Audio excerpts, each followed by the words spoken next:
let's have a look at some of the other functionality in the account overview. Let's start with invoices. So I can access invoices through a couple of different ways. So I can either do it from the left-hand navigation here. Otherwise, when I click on the invoices icon, it'll take me through to the page.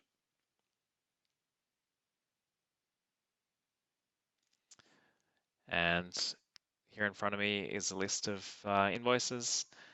Now it defaults to unpaid invoices, but if I wanted to, I could change it to paid invoices.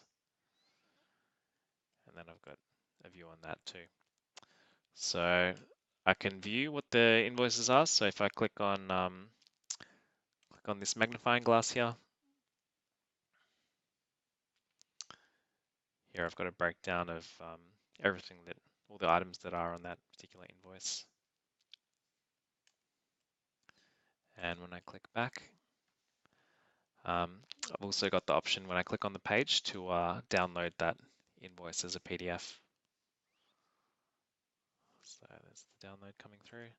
And when I click on that, so here is an invoice too. So if the customer is chasing an invoice, they can just download it themselves. And we provide, I think it's up to 2 years worth of invoice and order history through this. If they do know the invoice number, then they can search for it as well. So if I'm cheating, but I'm going to type in that one there. And then when I click search, there you go, that one invoice comes up. All right, and when I want to clear that selection, just click clear. And I can also search for invoices between a particular date period as well. So let's make my selection for the dates and then click search. Okay, I don't have anything for that period, but that's how it works. Okay, and the other thing on the invoices page is that for anything that is unpaid, you'll notice that there is a checkbox that's on the right-hand side of those invoice lines. So I can go through here and select these as I go. I don't have to select all of them, but if I did want to select all of them, I just click on this checkbox at the top, and then it'll select them all. But in this instance, I'm just going to select a couple, and then there's a green button down here that says Pay Now. It'll tell you your total selection amount. So when I click the Pay Now button, it'll process that, and then I'll have to confirm that, yes, I do want to pay those invoices. When I click Confirm, then the credit card payment dialog pops up.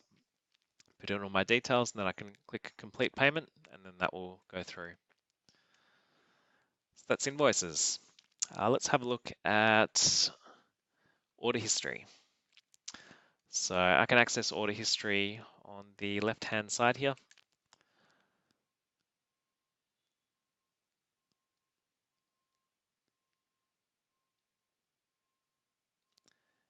And similarly to the invoices page, I can filter it based on what's been completed, what we're still waiting on, what's outstanding, and what's been cancelled as well.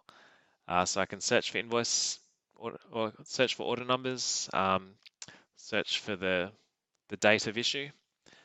When I click on an order number, so I can either click on the actual order number here itself, or I can click on this magnifying glass, and it'll both bring me to the same page. So for this particular order, so if I go through this list here, it's got a bit of a summary at the top saying that it's been completed. And then when I go through this list here, I've got a view of the item description. And under quantity here, I've got how many were ordered, how many were dispatched. And if there's not enough in stock at the time, and some of them are outstanding and go to back order, then you'll get a view of that here as well. All right, and then when I go back to orders, I'm back to where I was. So that's invoices and orders.